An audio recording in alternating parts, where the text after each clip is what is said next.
So for me, this interview, But the Bay influenced a lot of that, though. You know that, right? Snoop stay rolling up. I didn't tell y'all this, right? So when Tupac come to Death Row, he like, you got to step your fly up. You got to get your hair done, your nails did, like the players in the Bay.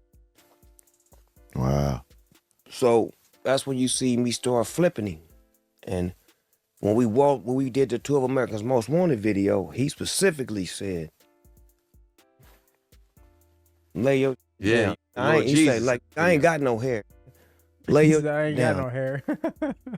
Like, you know what I'm saying? Yeah. Kicked it off with that. Yeah, because he had a vision of knowing, like, he was way ahead of us.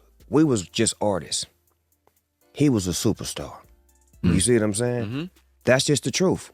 You know, he probably wasn't a Yeah. big superstar, but he was a superstar as far as knowing and understanding what it takes to be a star. He had been in movies, he had been on sets, and he knew that Death Row was big, but it was certain things that we was doing that he helped us get great at. Like spontaneous making music and putting it out, and just, he taught us that. He gave us a different spirit on working, and like studio time became valuable when he was there. Mm-hmm. Before it was just like, he was in there 9 hours. Now it's like a pod coming up here looking to work. Or either he got a studio locked up for 12 hours and Snoop got one locked up for 12 hours. So it's got to be what y'all making while y'all in here. Right. And as I move with Death Row now, his spirit is all in me. Like, that's how I move. I don't wait. I used to wait. I used to just wait till we make a record. Me and you make a record, me and Tank gonna listen to it 3 weeks in a row before we even get to another song, because it's so good. It's so dope. Man, you gotta work. With Tupac, we on song 16 right now. For real. Yeah.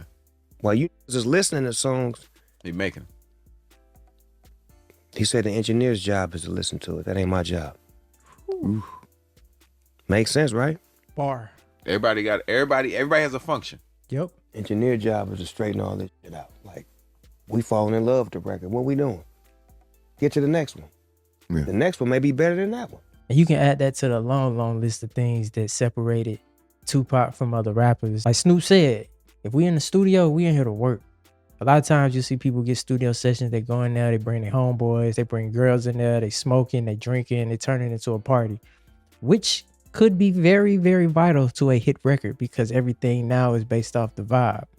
But back in the 90s, when studio hours wasn't that accessible, when you booked those studio hours, you had to get work done. And I've been heard stories of Pac going to the studio, renting them out for long hours, knocking out 16, 20 songs, and people sitting around writing their first verse. And he like, what you doing? He like, yeah, I'm finishing up my verse. Pac like, bro, you still writing your verse? Like, you got the work, man. And you got to appreciate that because we are in the year 2025. Pac passed away in 96. So we're still talking about this man today as if he's walking around. He still got music that's ringing off in the club today like he's still walking around. And you know why? It's because he took his profession serious. He took his craft as an artist, as a rapper, serious. But that is a little tidbit that I did not know. I didn't know that he was the reason behind Snoop's whole transformation back then when he started getting his hair laid down and kind of doing the player stuff. And of course, getting that from the Bay. Shout out to the Yay area, man, coming all the way from Atlanta. I love the Bay Area. The Bay Area got so much swag.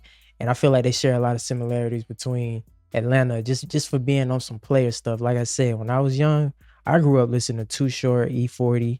You know what I'm saying? I wasn't really into like the whole like hyphy wave or whatever with the Mac Dre. I did catch on later.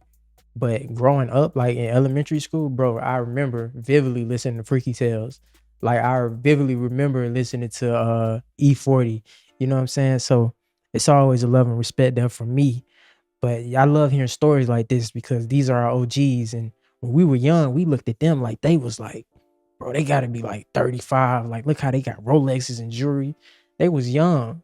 But Pac was so ahead of his time that, you know what I'm saying? Like, if he say do something back then, bro, you got to do it. Because you seeing it's working for him.